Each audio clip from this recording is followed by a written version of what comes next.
is the USC Applied Faculty Concert. Many of the fine folks who teach you students, or if you are parents, your children, various musical skills involving percussion, brass, people who are leading ensembles. So this is going to be a really exciting concert. I'm really looking forward to see what these people have to offer. There are, as you can see, a variety of instrumental combinations that are happening here tonight. So I want to talk a little bit about the format of tonight's concert because it is going to be a little bit unconventional. So what we're going to do is we're going to have a couple of pieces played. Then what we want to encourage all of you to do is to take a little break. So rather than sitting here quietly and then applauding when appropriate, what we'd actually like you to do is to make your way back to these tables. Everybody who's standing by the tables, wave your arms over there. Everybody look back. So what we're going to do, I'm going to actually mirror for you what we would like you to do. So you are going to, so pretend that I'm sitting here and enjoying the concert, and then I'm going to get up, and then I'm going to go here, and then I'm going to come and chat, hopefully with one of the performers who will be standing back here, and ask them some questions, and or chat with maybe some of my fellow audience members and say, hey, wasn't that a really interesting moment? I was curious about this. So with that in mind, what we would like to invite you to do is we would like to invite you to think about questions for our performers as they're playing. What are you curious about? Do you want to know how they did that? Do you want to know what the inspiration for that was? Do you want to know a little bit about the composer? Do you want to know a little bit about how they prepared for this piece? Any questions that you have, make sure that you store them up and that you're ready. You're ready to ask the performers because they are eager to discuss some of their repertoire details and performance preparation details with you. We're all really excited about this conversational opportunity that this concert offers. So, step one, enjoy. Step two, while you're enjoying, think about some questions that you have about the music that you're hearing. Step three, during the 2 breaks, we'll prompt you for the breaks, by the way. During the 2 breaks that we offer, please make your way to the back tables, pose your questions to the performers and or just chat with your fellow audience members. Also, here's another little benefit there. We have cookies. So when you go to the back, you can eat a cookie and then also have a chat.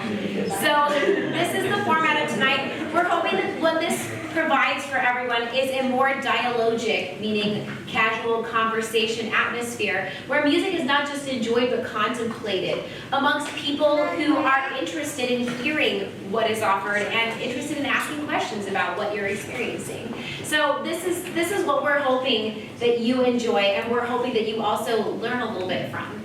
And so also I want to just point out a few details of the whole evening that will frame our experience and make our experience maximally enjoyable. Number one, please silence your cell phones because it is hard to understand the details of the music. One of you might ask at the break time, hey, you know what?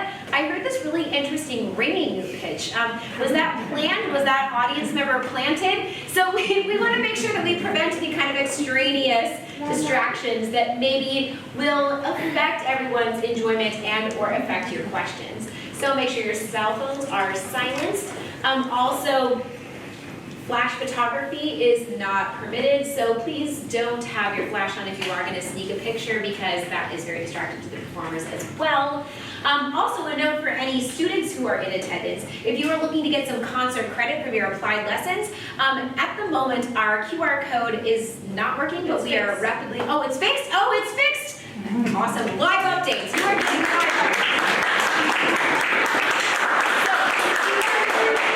The QR code is now fixed, so what we encourage you to do is to check out, not check in. On your way out the door, just make sure that you snap a little moment with your QR code. Make sure that you get that concert credit, that coveted concert credit. Another alternative, just in case if you want to dot all your T's and cross all your I's, is you can take a picture of it if you really, really need.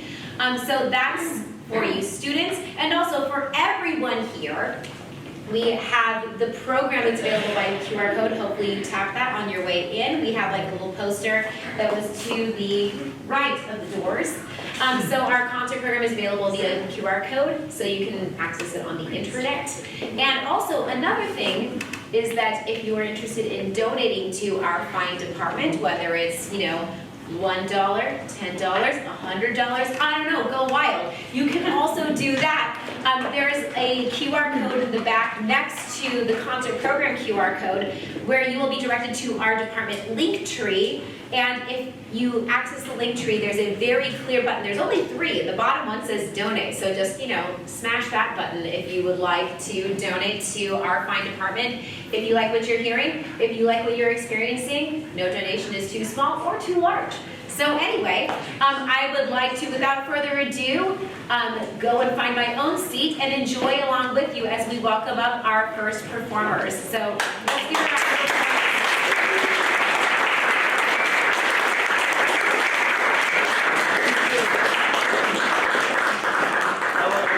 My name is Nestor.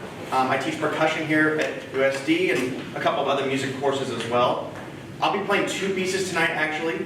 The first one, actually both pieces are by the composer John Cage.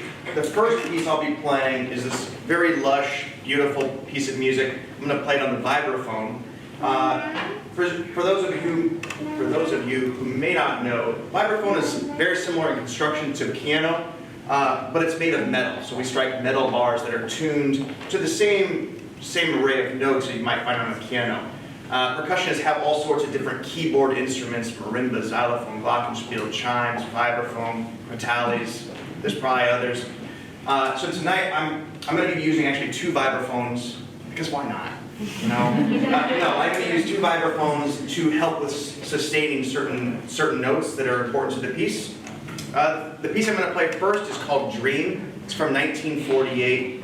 Uses just a small number of pitches, and very, very delicate, soft, lush piece. Originally written for piano, but the composer was very open to various adaptations, instrumental adaptations. There's a beautiful version for viola ensemble, for instance. So I have done this adaptation myself for the vibraphone, and later I'll play this piece over here, and I'll tell you a little bit about the amplified cactus and the other elements in a moment. So, first piece is Dream.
instructor here, so that includes euphonium, trombone, tuba. This is a euphonium. Anyone not know what it is? Everyone knows what it is? Yeah? Oh, some people. Okay, so it is like a tenor tuba, okay? The name for it means sweet sounding, beautiful voice, so I hope I can do that a little bit of justice tonight. The piece I'll be playing is Hezsrakate by Hubay, who is a Hungarian violinist. He studied with his father for many years, who taught at the Budapest Conservatory, and he was a violinist and composer, prodigy in his own right. But this arrangement is by Rafael Mendez, and I'm going to turn it over to my partner here to tell you a little bit about him. Well, my name is Gema Garcia. I am the collaborative pianist and piano teacher in the music department, and I'm really happy to be here performing with my friends. It just gets better every year. And a little bit about myself. I am from Tijuana, Mexico. Actually, my parents are here. I'm really happy they came all the way from Tijuana to cross the border. I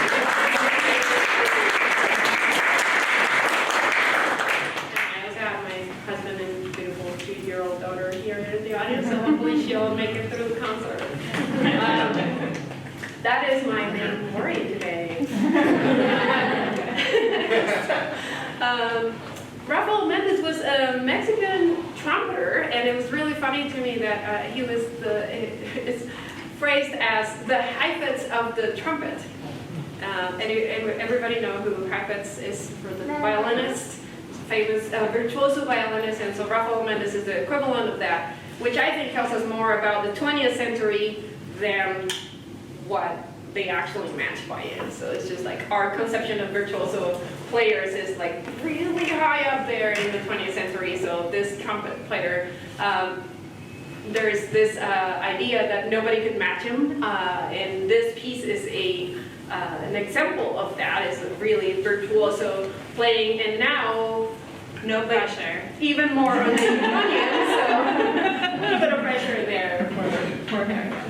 Yeah, no, great. Well, I hope you enjoy it.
Hello, everybody.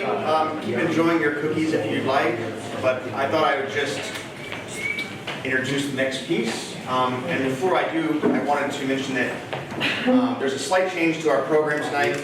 Pam Marchett, the flute instructor here, was unable to come tonight, and so unfortunately, we won't get to hear her wonderful playing. So I will be playing a piece also by John Cage called Child of Tree from 1975. And this piece is quite a bit different. If you can't tell visually, it's quite a bit different. Now, interestingly, the first piece I performed, as well as this piece, were both conceived as accompanimental music to dance. It was written for the Merce Cunningham Dance Company. They did a lot of avant-garde, very modernist types of dance. And so both pieces were meant to accompany dancers. Obviously, we have no dancers here tonight. So I wanted to tell you just a little bit about how this piece works, because it's a bit unusual. In 1975, Cage was in Arizona with the Merce Cunningham Dance Company, and one of the dancers brought up a piece of cactus to him, and was plucking the splines, and spines? And noticed that when plucked, there is a clear pitch. And this was really interesting to the composer John Cage, because he was very interested in experimental new directions in sound. He was very much about embracing all things new. And there were a number of periods in his life where he forged very new and exciting directions. I think that's one of the things that makes him most special, is that great composers very often come up with a unique idea, but Cage throughout his life kept coming up with new idea after new idea after new idea. As a percussionist, for example, the basis of our repertoire is really, he's a pioneer and a foundational contributor to our repertoire. So he's very important to me as a player. But I'm also very excited just to share this piece that's very unique. Most of these sounds come from right around here. So I hope you enjoy The Child of Tree, and I'll see you after.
And now, as they say, time for something completely different. That is perhaps the first ever cactus played at the French Parlor.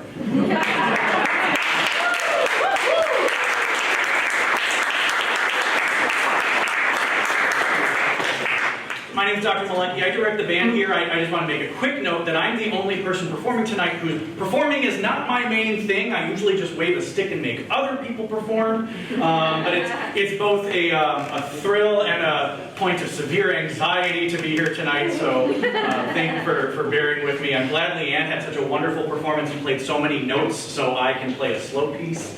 So thank you for that. I should mention a little bit about me. I have to say that music is such a wonderful small world. I did my doctorate at the University of Nevada, Las Vegas, and actually was barely, acquaintance with Leanne when she was an undergrad. And kind of just, like, oh, she's playing euphonium over there. Like, great, that's some girl. And then she moved here, we've become wonderful friends, and she's such an outstanding teacher and part of this faculty, an amazing player. All kinds of little stories like that amongst the faculty. So I'm going to be playing a piece by Shostakovich. It's from a ballet he wrote called The Limpid Stream, which is from 1934. If you know anything about Russian history in the 30s, not a great time to be making art. Stalin was in his prime, doing his thing pre-World War II. So I wanted to throw a couple dates at you. So in 1930, Shostakovich decided to write an opera that became very famous. It's called Lady Macbeth of the Mtsensk district, not the Lady Macbeth from Shakespeare. But it was this opera that was incredibly popular. It had adultery, it had whippings, it had rape, it had all the things that Russian culture and even European culture were just going crazy about. They loved seeing all this slightly taboo, fairly taboo stuff.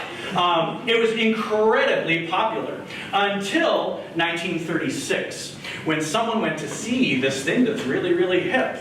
A guy named Joseph Stalin. Stalin, unfortunately, was not a fan, and someone, the next day after the show, probably Stalin himself, wrote this article in the state paper saying, muddle instead of music.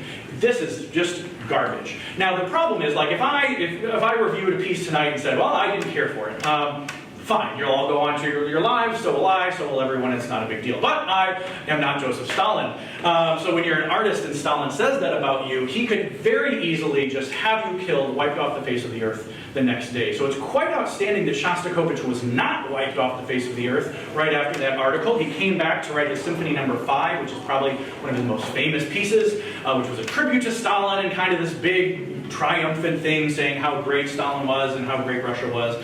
So he survived. But all that said, 1934, we're right in the middle of this. And this piece is such kind of an not isolated, but just a really lovely little gem of his repertoire. There's no adultery in this piece. It's just kind of pure romantic beauty if I play it as it's written. So originally a piece for cello, transcribed for tuba, and since euphonium players like to steal repertoire, performed tonight by Gema and myself on euphonium. So Adagio from the Limpid Stream.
Nowak. I'm the trumpet teacher on the applied faculty here at USD, and I'm very excited to play. I'm going to play 6 of what was originally 7 movements from Manuel de Falla, a Spanish composer. It's his 7 popular Spanish songs, and I'm going to do 6 of those. If you had the QR code, Dr. Malecki very graciously printed out the words to these songs, because this was originally written for voice. So, for instance, the first one is the Moorish cloth, and the Spanish words translate to, "On the fine cloth in the shop a spot has fallen. It sells for less now, for it has lost its value." So these are the words to this song that I'm going to play. And I have a family of 4 children, and my wife's here, Monica, and I've been in San Diego for about 10 years and also playing the symphony. So please enjoy this wonderful 6 movements from Manuel de Falla's 7 popular Spanish songs.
Did forget to mention that I'm going to be playing 3 instruments. This is a flugelhorn, a much larger bell compared to the C trumpet I was just playing. C as in the key of C, which the notes that I play are the exact same as the piano.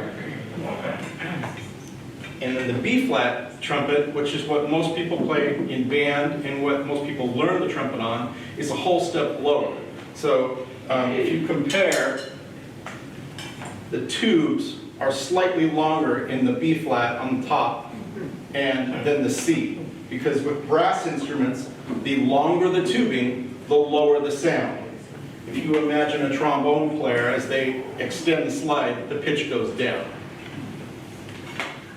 So this is also in B flat, so it's 1 step lower than the piano, and it has a much warmer sound. This is called the flugelhorn.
next movement is called Nana, and Nana is basically a lullaby from Andalusia, which is a region in southern Spain. I'm going to be using what some people would call a jazz mute. It's called a harmon mute, but I stick this in the bell and it changes the sound. So this will be producing something very different sound-wise from the other sounds you've been hearing.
last movement is called Polo. It's a flamenco Spanish dance, also from the area of Andalusia, southern Spain.